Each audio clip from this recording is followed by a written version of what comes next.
choose to go to the moon in this decade and do the other things, not because they are easy, but because they are hard. Because that goal will serve to organize and measure the best of our energies and skills. Because that challenge is one that we're willing to accept, one we are unwilling to postpone, and one we intend to win.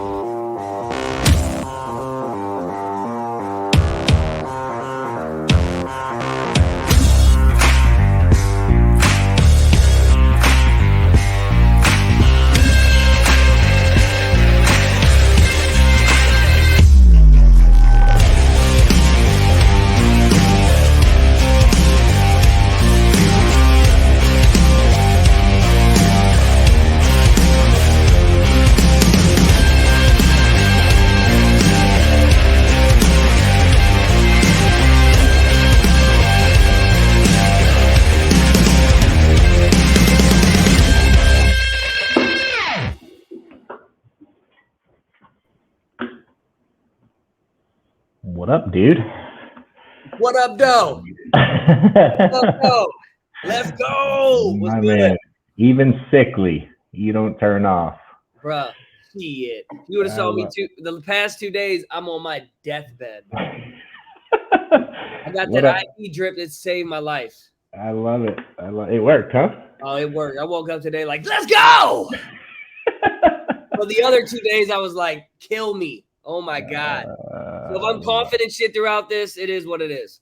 Hey, it's all good. Good morning, Syndicate. If you don't know, it's Joey Yak. Already know. My dude, one of my favorite people, man. Joey and I have known each other now a couple years. Really getting to know each other a lot the last 6 months. But we're introduced to each other, I don't know, a couple years ago through a networking group. And one of my favorite things, dude, is like, you're just always you. And dude, especially in my industry, but I think in a lot of places, business especially, dude, everybody's like, you just don't know what you're getting sometimes with people. You know what I'm saying? I've hung out with you at crazy times, off times, getting ready, in front of the camera, behind the camera, and you're just authentic as it can be. So I appreciate you getting on, and we're having a lot of fun together. So yeah, dude. Yeah, for those that don't, sure. Yeah, absolutely, dude. For those that don't know, Joey has a cool story. I'm gonna let you tell most of it, but this dude is like super creative guy. Just try to figure out life and found his way through hustle to start making a great living in the commission world. He's has a background in music for sure. Has probably not. He's been through some stuff in life. I'll let you share what you want to share. Has overcome some cool things. Really becoming a good business dude. And now you're like, we drug you into the insurance industry. I know you started actually probably the first time I saw you in insurance, dude, was when you did Joe's thing. Yeah. With Redwood. Yeah. I saw that. I was like, that's the dude who I just saw in the meeting.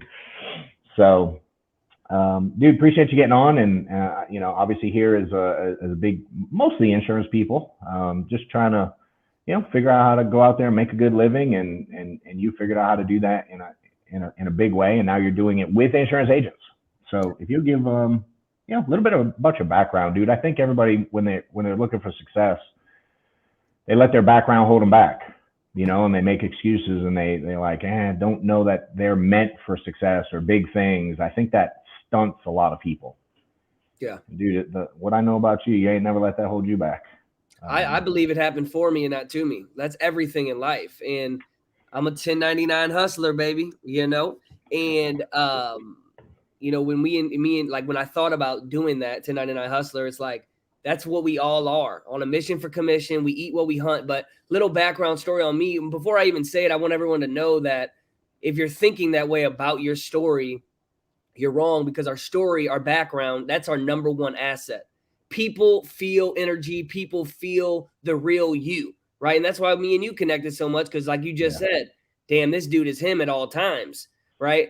You get what you get, and if you like it, you do. But if you don't, hey, it is what it is. But background for me is, and some people in this group I have heard this story before, but I come from the music industry at 9 to 10 years old, I met Ali from the St. Lunatics.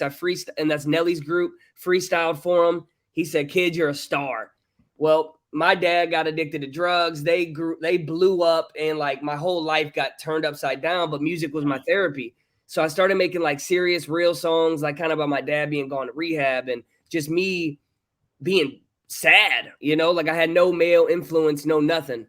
Yes, your message, that's real shit. And by the age of 19, I had a real big buzz in St. Louis. I was, doing like 400 or 500 people at a show, making no money. And can you hear me? Yeah, I can hear you. I'm trying to read. I'm old, dude, and I can't read the messages. And Joe types like more messages than you can even speak. And I'm like, I saw one that said my name, but it didn't say my name when I got closer. So when I lean in, dude, keep going. It's just me trying to figure out how to read these comments that are all good. 2 feet away. So when I met Ali, they blew up. And, this is one, I always say this, and you've heard me say this on stage, is you never know who's watching you until you give them something to watch. And he said, "Kid, you're a star." That's all I needed for me to go do my thing. 10 years later, I ended up getting signed by that same dude because he saw my hustle for that long, the 10 years grinding, and signed me. 8 months after that, I asked him to let me go because we weren't doing nothing. I was still living in my mom's basement, just had a daughter, selling weed out of her basement. I was broke as hell. Thank God I did that and I was just naive, young, immature. I thought I had the job as a manager, but really I just got the job as a janitor. I didn't know what I didn't know. And then when I left that deal, Crazy Bone for Bone Thugs and Harmony heard about me, ended up going out there. One song led to 10 hours in the studio, creating a song with him and I. And then I did a 1.5 year nationwide tour with them and ended up in Hollywood. I realized, hey, if you ain't got that foundation built on the inside, that outside don't matter. I was running with some people that, they lived a lifestyle that I wasn't about. We had tour buses wrapped. We were in Hollywood. I was doing the damn thing. And what I know now is God was saying, you're Hazelwood, not Hollywood, go back home. And Hazelwood is a small town like outside of St. Louis. And it took about 12 to 18 months to really listen to that. And I left it all behind and came back home. I didn't want to sell drugs or anything like that, sell weed. And my buddy hooked me up with some credit cards, like got me on his trade lines. I got $60,000 worth of credit cards on trade lines. And I was like, all right, this is how I'm going to personally invest in myself. I got sober. I found faith. I still have not drank alcohol in 6 years. June 30th, 2016 was the date that I rebirthed, I like to say. And for this guy to live, that guy had to die. And I got into sales. And when I got into sales, that's when I realized, wow, I am on this mission for commission. I've been in sales. I've been a closer my whole life. I've been selling me my whole life. Yeah. And that's the biggest thing, is the product is a bonus. People buy from people. Became the #1 sales rep. Had that entrepreneur itch inside of me. I was making songs like, I'm out here fighting chargebacks. All that commission that I made, they wanted it all back. And it was at the call center I was at, and people were bumping it because all of us were fucking up on chargebacks. And I quit that job because I just had that entrepreneur like bug in me. I went to one seminar and I was like, this is real. People live this life. That's what an entrepreneur is. Like, didn't know anything about it. And I said, that's me. I just don't have their money yet. I will be on stages like this. I will be doing this. It took me about 5 months to actually quit the job. Like, I was playing, like Red Rover, please let me quit my damn job, And I was really, really broke, really stuck in chargebacks. And I said, every time that I want to quit, but I'm like killing it, I get a little comfy. So I'm like, fuck it. So I was like deep in chargebacks, only had like $3,000 in my account. And I had 4,500 hours in 401k, and I took it all out. So I left with like $7,000. I said, I'm going all in. I'm doing podcast intros. I'm doing theme songs. And I started to attack people like Billie Jean. He was my first client. I made a song for him, stole all his footage off of YouTube, blended it with mine. It looked like we made the song together. Gave it to him, posted it on every single one of his comments. Long story short, he ended up calling me like a week later and was like, I want to pay you for that. I said, please don't pay me. Please just help me get exposure. And then he helped me get that exposure. I made $3,000 that week from that. And I said, it's on. It's fucking on. And I did the same thing. If it ain't broke, don't fix it. Attacked Brad Lee. Brad Lee was like, holy shit, this is awesome. lied to Brad Lee and said, hey, I'll be out in Vegas next week. It'd be awesome if I could pop by. He said, okay, swipe the credit card. And I went out to Vegas, slept, like I got a rental car, drove to LA because my buddy lived there, drove back to Vegas the next morning just so I didn't have to pay for a hotel room. Met Brad. We looked each other in the eyes and he's seen it. You know, real recognizes real, man. And he was like, where are you staying? I was like, shit, I don't know yet. He put me in a hotel room for 2 days, let me stay for 2 more days, and just talked with me and was like, how can you monetize this gift that you have? And me and Brad are still real cool today. He ended up paying me about $5,000 for 2 songs. And I was like, shit, this is working. And I started doing it to everybody, man. Ryan Stewman, came real tight with him. Yeah. Cole Hatter, Tim Grover, Jesse Itzler, Garrett J. White, like all these big dogs up there, right? That a lot of people that are probably on here watch them and look up to them. And I said, I'm going after these heavy hitters. And Garrett J. White ended up giving me a full-time job at the end of 2019. So the whole 2020, he was like, I want you to be an entrepreneur with me. I'll pay you $8,000 a month, but you can't do nothing but work with me. And I was like, all right, shit. I ain't never made $8,000 without chargebacks. What's up?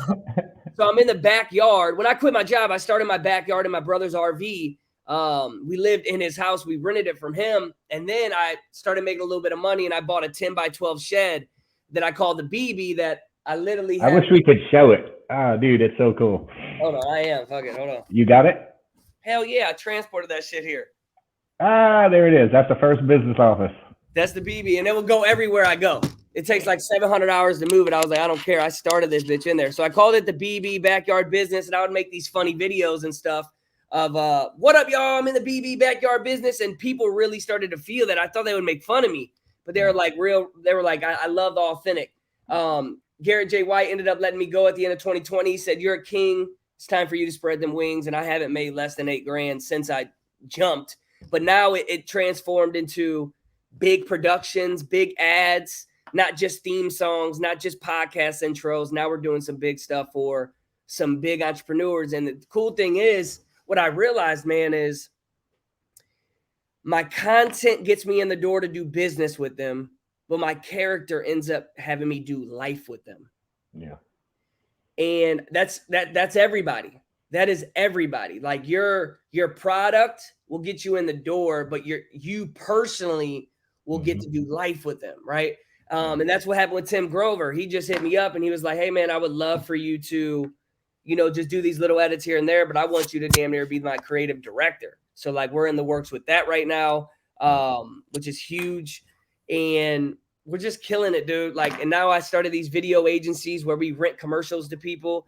I'm just really getting compensated on the creativity that I'm a big ball creative energy, man. So it's really helping people. I've seen people make hundreds of thousands of dollars with these ads. If you know how to use this asset, it's making people money, man. So now Insure Branding is, you forced me into the damn insurance industry. Me and Joe, I've known Joe for a minute now, and I've even been on here with him before. And yeah, it's about consistent creative content. It's not about always having these big ass ads or these big commercials. It's about showing up consistently online. And that's what we're doing with Insure Branding, on making sure that we help you. We show you how to film your content. We show you what to talk about. We give you the strategies, and I could talk about that here later on the show. But it's really helping these insurance agents look the part that they're playing. Because there's a lot of people out here that are killing it, or a lot of people out here that are on the rise, and you need to document that journey, because when you're going to recruit, these people are it's like catfishing people. You want to recruit people, you can't catfish them and say, I'm awesome, I'm awesome, I'm awesome. First thing they do is go look at your social media pages. You don't look awesome. You look like a fraud. So our job is to make sure that you do show up the exact same person as you are. And man, just by meeting you, there's really a lot of heavy hitters in this industry that aren't consistently showing up. And we got a lot of them on board now on Insure Branding, with like the Trey Honeycutts and Basso, and Wiley Hawkins is on the come up, Zach Twardowski, and you already know I'm making some stuff for Sean Mike, baby. Hey, Sean Mike's either gonna have to buy or tell me bye. I love that dude though. How often you follow up with him? Well, I try not to annoy him. So it's a good balance. That's good. That's a good move. I know that. Balance. I know that. I know the game. I know how to play the game. And when I do hit them up, it's something new. It's like a piece of content rather than me saying hi. I'm definitely leaving with value. But that's the story, man. That's the the quick version of it for sure. But you know what? One of the things you're really intentional and smart about, and you said it a couple times. I don't know if people picked up on it though. You literally just said it with Sean. You're not hunting the money like off the rip, dude. I've seen you do things where you've done stuff for me where you definitely lost money. Oh yeah. And it's like you're such a long-term thinker and relationship thinker. Where's that come from, dude? I see a lot of insurance people, bro. If they ain't making money right now on a recruit or a client, or like they're out. They don't like cultivate business. You do a really good job of like big picture cultivating stuff, and you're not worried about the money, the dollar today. I think you know where it comes. I think in the beginning, I come from scarcity. So at first, I would give. I would give away too much, but that was because I never thought it would ever come back. But I knew it had to sooner or later. But then Brad Lee looked at me and said, relationships are the new economy. And I was like, ooh, that's fire. I felt that in my heart, And now I just knew who I was as an individual. I'm the guy that if I told anybody I'm shutting down my business, I don't want to run a business, I want to just be a W-2 employee or a 1099 hustler, and I just want to work with one person, I would have people lined up out the door to snatch me up because of the character. Yes, the content, but people want that good energy. So I know me, if I just give people all of me, the long-term play is going to be more money than this short-term play. It just is. There's going to be more money in the long run than I can get from you up front. And I'm just super tired of hustling one after another, And this year I was very strategic on, okay, I'm going to lose the battle to win the war. And I'm going to really build 3 to 4 strategic partnerships and go all fucking in. And the reason why I also did that is because I seen the results other people were getting. So sometimes when you don't see the results, it's hard to believe in the product that you're producing. Obviously, I know my shit's tight. I know it's dope. I know it's creative. But if it ain't getting people results, then you start to be like, well, who cares if it's cool, Yeah. So I think that's where it came from, is when Bradley said that, I was like, damn. But I also know that fast cash don't last. It don't. They just don't. Long-term relationships is the best. Strategic partnerships, that's where it's at, man. Yeah. How you've obviously been around the insurance business now for a minute, and you've obviously seen people coming and going, and people who say they're going to do something and don't do it, and kind of give up on themselves. I always have a hard time answering this, dude. So I'm curious what you say. Like, when it was hard, what made you not quit? Oh, man. Well, I mean, once I seen this world and I realized I could profit from my passion, there's no going back for me. And I think it's very hard for me to answer that as well, is because I'm such a driven individual that quitting ain't even on the table, bro. Quitting ain't even an option. That word don't even come in my mind, because I would just easily shift to, I'm either going to win or learn. I've never lost a day in my life. And then Joe just said, what are some things you're doing to cultivate those long-term relationships over time? I'm giving without expecting anything in return. John had me do an event in Nashville that legit almost broke my body because of it was our first event. We bought an LED wall. We went live. Never done an event. Tell them the whole thing, bro. Just put it out. Because I'm up on stage going, y'all have no idea. I almost cried because it was so, but we pulled it off. Yeah. There was a little shit, and then we just did that event in San Antonio. That shit went very smooth. Some of the speakers were a little messed up in the back, but it went smooth, man. And so, Joe, what I'm doing is just giving without anything in return. And I know some people are saying it's easy for you to do. You do content, you do songs, like everyone wants that. Well, honestly, no one knows that I have what they want until I give it to them. That's a fact. Like no one has that. Like people come to me now for my stuff, but like, you think Billie Jean knew he wanted what I had? Yeah. He didn't know who I was. Because listen to this though. It's not about who you know, but who knows you. So what are you doing to make sure that everyone knows you? Being consistent. I like to play the game where like for about 2.5 weeks, I'll go on somebody's page that I'm prospecting and I'll like their stuff. I'll comment on their stuff. But you got to make sure your page, your back end is on point to where when they go creep on you, and if you're commenting, dude, these people are they're gonna comment, they're gonna like I know when you think of people like Andy Frisella and the MILETs, like people think like they don't get on their social media. My ass, they're on social media. I'm over here working with Tim Grover, and Andy Frisella likes everything that he posts. Russell Wilson, the quarterback, is liking his stuff. I'm like, people are people, bro. Yeah. So it's, what are you doing when someone goes on your page to make sure that you are the expert? But, with insurance, you totally should be trying to look for a problem that you can solve for that person you're trying to create the strategic partnerships with. And also, you got to remember that everybody isn't for you, and that's okay. I remember me being on stage with Bone Thugs and Harmony. There were people in the stand or in the fans.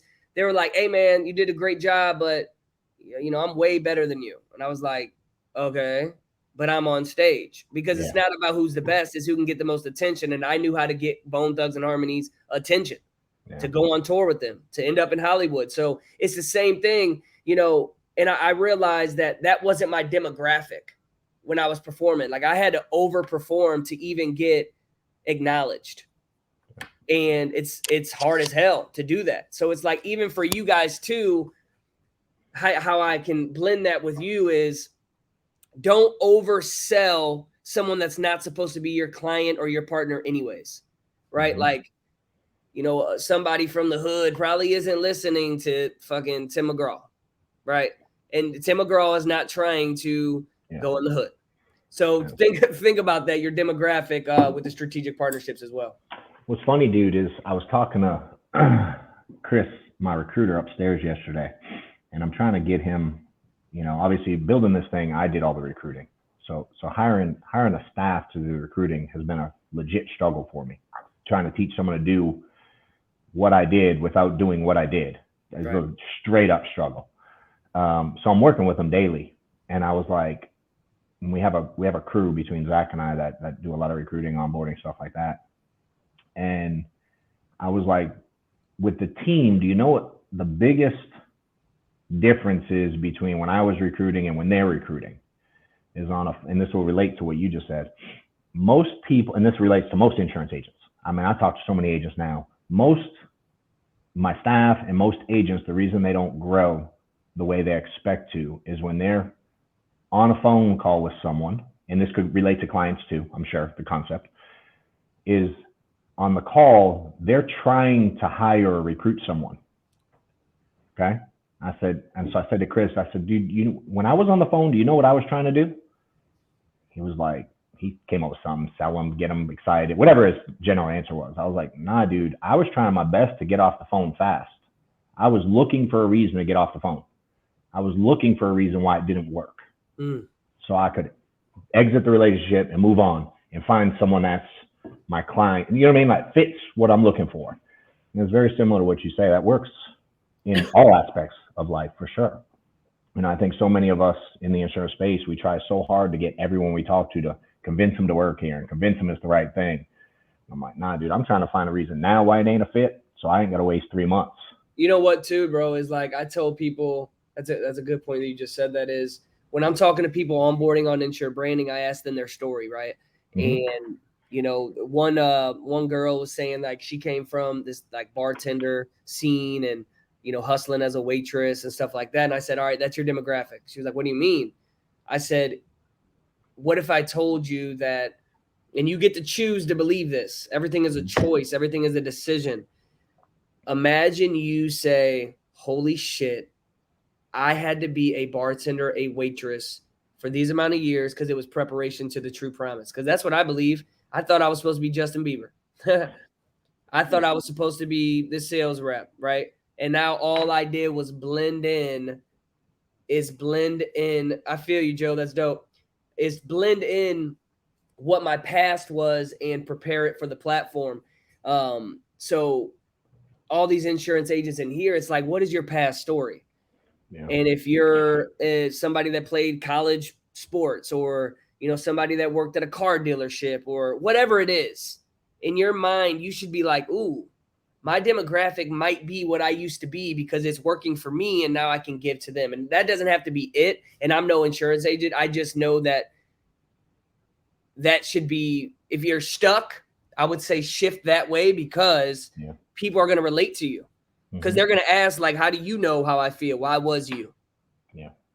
Same thing I'm doing for these artists. Like my buddy Josh that you've met, he, dude, I made him some money doing what I do, making bangers. And he's just like, I can't believe, like, this is where my life is. And I feel like that's my biggest accomplishment. My biggest flex is being able to pay other creators to get creative off the leads that I'm bringing them. That just makes my heart full, you know? Yeah, I love it. What, so for those that didn't figure it out, I mean, you said it earlier, obviously you do a lot of the stuff that I put on social comes through you and your team. The edits, hell, some of this will probably end up on there and be with your team soon, getting chopped up. And it's helped us a lot. It's helped me not. My favorite part of it, dude, is I don't have to spend the time thinking about what to put out anymore. You know what I'm saying? I just do what I do, and you make it appear the way it needs to appear online, which has been beneficial to me. It saves a lot of mental energy. But how can the average person here watching, if they want to kind of figure out, how can they navigate this and help it using what you do to grow their business? How would you suggest they go about it? And if someone wants to, obviously tell them how to get in touch with you. So with the insured branding, like you just said, a lot of times the biggest problems that I realize people are having is they don't have time, right? They don't want to hire a full-time person. So with us, we just say be the content, right? When you're on your sales calls, when you're in the office, or we give you the 33% rule, which I break down for you on what to film. And literally, if you follow the plan, you could sit there 1 hour for 1 month, have 3 different outfit changes, and you'll have content for the entire month. You film it on your phone. Literally, like, I made this concept to eliminate the bullshit people say about you got to have crazy equipment. Can we get down like that? You're goddamn right. But you don't need that. You need your phone up that you're probably watching this on. You put it up here. We put the captions. We put the music. The way that it's going to help you, I tell people this is something you need to do for life. This is basically your resume of who you are as an individual. Showing up as an individual that everything outside of insurance, everything about you doing the work, and also giving tips, and even giving tips on, what type of insurance you need for personal leads. And it doesn't even matter if you get the personal leads, but it's showing those that you could recruit that you are the expert. It's all a strategy. And I tell people, this isn't a do it for 1 month and watch you blow up. I've been doing this consistently for years now. And you can go check my resume of my social pages, and you can tell I am that dude that has been showing up for a long time. And that's the problem with a lot of people, is they don't want to show up consistently. They want to try it for a month or two. So if you're somebody, it's insurebranding.com. And anybody on here, we just set it up, that wants to test it out, you get 12 to 15 pieces of content a month. We'll do everything for you. All you do is take 1 hour. Or if you have podcast episodes like this, or you from stage, like, send us all the material. We'll give you 30 days free. Just make sure you do 1 month after that. But since we're on this, and I love Joe, 30 days free, and we'll do your social content for you. We'll post it for you, all that. But it's going to help your business grow just because you're consistent. And people are going to keep coming back to find you and seeing you showing up. Because remember, it's not about being the best. It's about who can get the most attention. Yeah. And, you even said it, like, if you're talking about client stuff, I've seen some people get frustrated. They don't suddenly get 20 client leads a week. I'm like, yeah, but the clients you are writing, they're definitely looking you up. And if you're showing up as an expert, that probably keeps a lot of stuff on the books that you wouldn't notice. And that's the thing we were talking about earlier, is people are looking for, like, I do this and I make this. and they don't see all the stuff behind the scenes that cooks and creates revenue and business opportunities that are more indirect reasoning. You just said something. I don't know why we haven't thought about this before, but like even the people that they are writing, if they have their ducks in a row on the back end, you know, and I don't know how all the writing process is, and I don't even know if you're on a legal aspect, if you are, but like I would be adding all my clients on my Facebook, on my Instagram. Like, you know, like I would be selling it as a, hey, you're my client. And I always want, you know, people to, I want to follow your journey, whatever the word is, you know, whatever whatever it is, but to get you friends with them. So now they're seeing you showing up, and that is even going to give them a better rapport with you of like, damn, that's my guy. And they might even share your stuff, or they might share it to their friend. Like, hey, he's the one who wrote mine. Yeah, money. Yep. I'm going to tell all our clients to start doing that. I love it. They should. You know, and it's like, I can look back and go, man, I missed that piece. I didn't see marketing and personal branding when I was in the field. You know, I haven't been in the field in almost 6 years, dude. I look back now and I'm like, oh my God, I could have had so much content during that stage. And my excuse is it wasn't what it is today. And we just didn't foresee it, you know, but that's why now, dude, I get annoyed when I don't put out something every day. I'll be like, yo, Ron, where's the video today? I'm like, we're trying to go every day, dude. And I record enough content. And that's what I see a fear of a lot of people is like, they don't know what to say, or they don't want to look weird, or it's like, dude, if you're just you know what I'm saying? I always say clients ask you questions probably every day. That can be your content. If you're recruiting and you want to talk about building and scaling how to do that, agents ask you questions every single day. That's how my content originally started. Any questions I got, I would go, dang, let me cut a video on it. And you can look back at some old stuff. It's literally me sitting on my back porch, hat on backwards, hoodie with the phone up, you know, and just recording, answering questions that agents were asking me. Or clients. So when the next one, I did it more with agents. When the next one asked, I'm like, here's the video, check it out. If you got any questions, call me back. Mine allowed me to scale. So I didn't have to spend 15, 20, 30 minutes explaining a concept with every agent that asked, given the percentage that don't stick around. So that helped me grow the agency, you know. And then by default, dude, I didn't know it was going to turn into what it turns into today.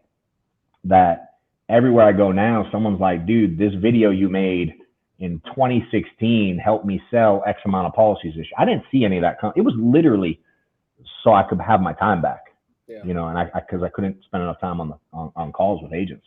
So if you're struggling with content, it's like, use that. Just like if you're in the business, you get questions every day. You know, just make it with that. One thing I want to talk about, a couple things. One, so Ron asked me yesterday, he goes, I guess there's some trend, and dude, you're just going to you can edit this and use it. Cause I don't want to record the video. I'm like, I don't really want to do that. He goes, I guess it's like, what are you going to leave in 2022 or something? There's some trend. And I started thinking about it, and I'm like, dude, I struggle with that because I'm not like a New Year's resolution kind of guy. Me either. And that's why I want, because weird enough, me and you said, and I don't know if you remember what you said the other night, but I do want you to bring it up. So I'm sitting there thinking about it as he's asking me to do this video, and I'm like, dude, those of y'all that are waiting till the 1st to do whatever it is you say you're going to do this year, isn't that starting off the year with procrastination? Like right off the rip? Like you're already waiting until the 1st. Why not start now? Like whatever it is, you got to let go of. So for me, I'm more of like if I did something stupid, I just let go of it right now and fix it. You know what I mean? I'm not a big fan of like what I'm going to do this year or what I do it daily, dude. I make mistakes daily. I adjust daily. I tweak daily. I try to let go of stupid stuff I do daily, which is a struggle because we're human and we all do dumb stuff. Do you remember what you said to me the other day?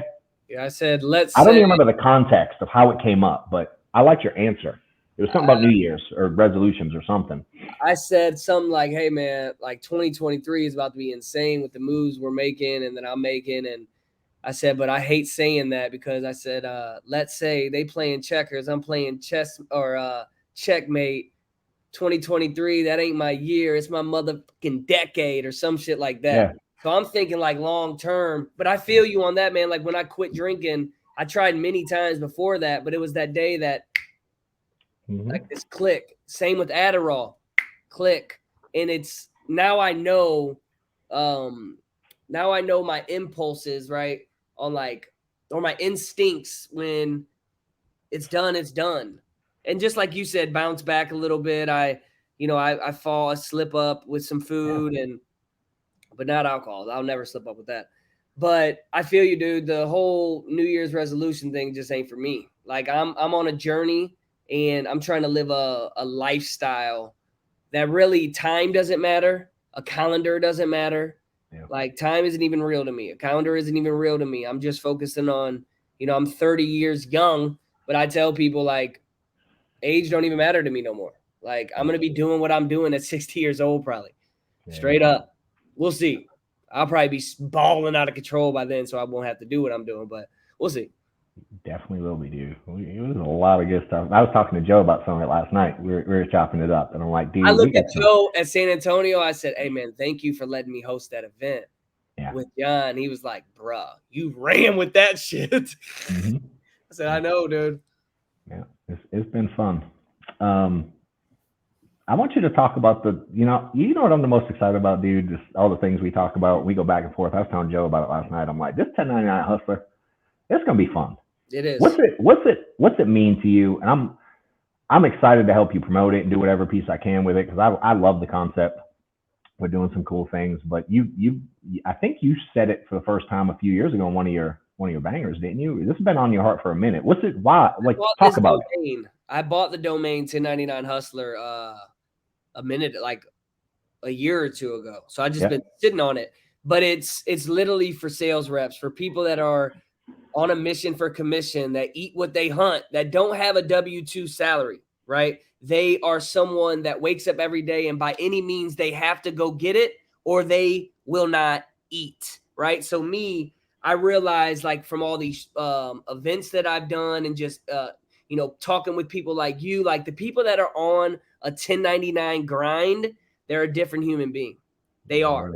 They're somebody that is a by any mean person, and you're either going to sink or you're going to swim. So it's anybody that's an entrepreneur, anybody that's self-employed, anybody that's a sales rep. But at the end of the day, man, it could be an entrepreneur as well. I don't want to limit to anybody because the whole vibe of this thing is, you can have a W-2 job, but you have that 1099 grind in you, right? Mm-hmm. You're an entrepreneur inside of a W-2 job. So it's just a mindset. It's a lifestyle. We're creating entrepreneur music. We have a whole album coming out January 30th, like rev up that revenue. I'm on a mission for commission. Where the leads at?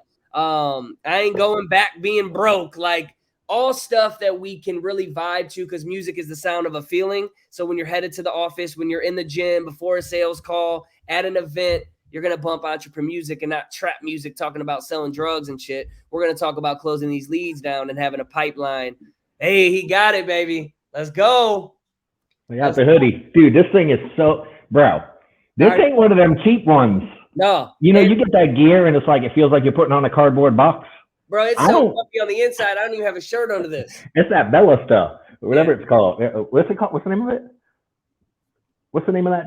Who makes that thing? Canvas. Oh, Canvas. That's what it is. Canvas. I like them shirts. Y'all know I wear a lot of stuff. And so sometimes I get them in the mail and I'm like, God, it's one of them cheap ones. I don't even put it on. Right. But that's the thing too, is like that,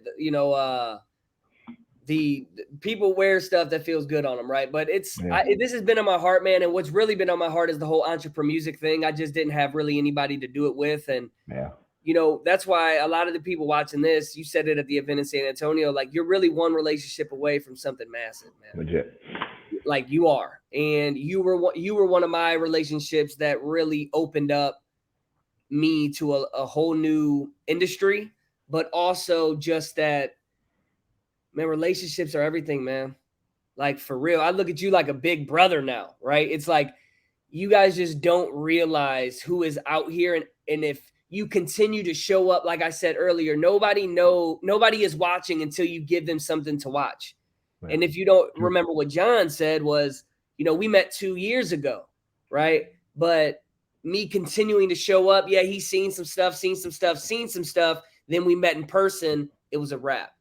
Deal closed, relationship built. Let's get it. So anybody that's on here, man, that's a 1099 hustler, I would love for you to support this brand. It's not about me. It's about us. And this music is us. I'm going to make the sound of our feeling known to the world. You know, gangster rap was weird too. At San Antonio, you know, somebody told me like, hey man, the motivational speech you gave for your talk was sick, bro. But that music's kind of cheesy. I said, hey, I feel you.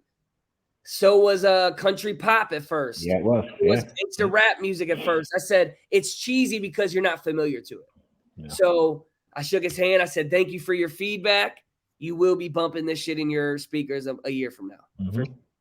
Yeah. I'm having fun playing my little role, giving you a little feedback. The mixtapes are going to be dope too. So like the whole concept of it is like the album is going to be actual music. The mixtapes are going to be actual entrepreneurs with, you know, talking like how you would on a podcast, like motivational, elevating speeches with choruses in them, like kind of like Eric Thomas has done before and some other people that I've heard. But we want to just I want to be consistent with this shit, like dropping stuff weekly, just so people have new, fresh content in their speakers, in their headphones to vibe to, you know? So I'm really trying to create a new genre of music. Yeah. I love it, dude. Because we've talked about a lot of different things. I'm like, dude, if you stay in that lane and you can merge it with business stuff, but that's your talent, dude. Oh, yeah. Like next level. You know what's cool though is I had to learn the business stuff. I had I've been broke my whole entire life. So when I was trying to do music, I realized, you know, I was attaching myself to people that had money and watching them just spend money stupid.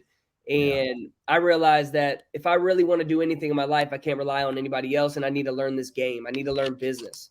And I love sales and marketing and stuff, but I know who I am. And I know what my real gift is. And it's this for sure. So 1099 Hustler about to blow the hell up.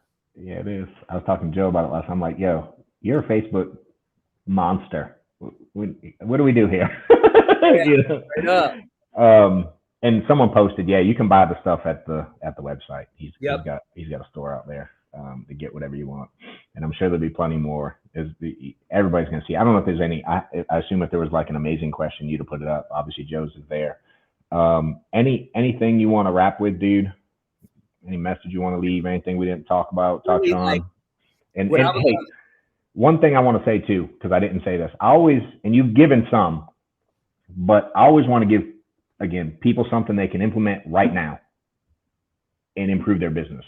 So if you can wrap that in, whatever you want to end with, that'd be dope. Well, yeah, like my big thing is, you know, how we talked about all this stuff. That's awesome. But for them to implement, it would really be to show up on camera right now today. Like I would love anybody watching this, even if you're watching the replay, to hit me up on Facebook individual, like in my inbox, and I will edit a video for you for free to just show you, right? Like, look, you might feel like you look stupid showing up on camera, but like, let me show you what we would do with that video. We'll make you look clean, baby. So it's about showing up consistently with creative content. So you hit me up in my DM at Joey Yak on Facebook, and you say, hey, I was watching, you know, the show with you and John. We'll edit your content for free. Really, we'll give you a 30-day free trial. But if you just want me to edit one video for you just to see if you even like seeing yourself on camera, we understand the pain point. So I guarantee anything that's holding you back, I will answer it and we will solve that problem, because that's the biggest thing is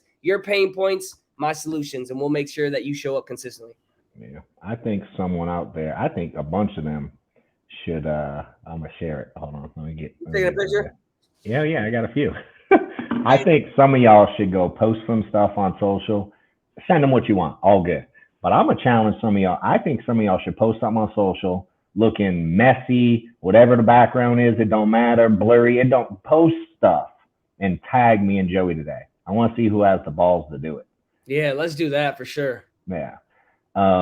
Obviously, you can follow my stuff, johnwetmore.com, whatever my Instagram is. I think it's johnwetmore347. How do they find you? You said Facebook. Joey Yak on Instagram. Joey.Yak. There's a person out there that made a Joey Yak _. And they're over there. Hello, how are you doing? Hitting people in their DMs. I'm like, yeah, that ain't me. That definitely Joey Yak, theyakagency.com if you want bigger stuff. But really, you don't need all that. You need insurebranding.com. And if you want some 1099 gear, it's 1099hustler.com. My dude. Appreciate your time, brother. Syndicate, Good being here again. We'll talk to y'all soon. Holla.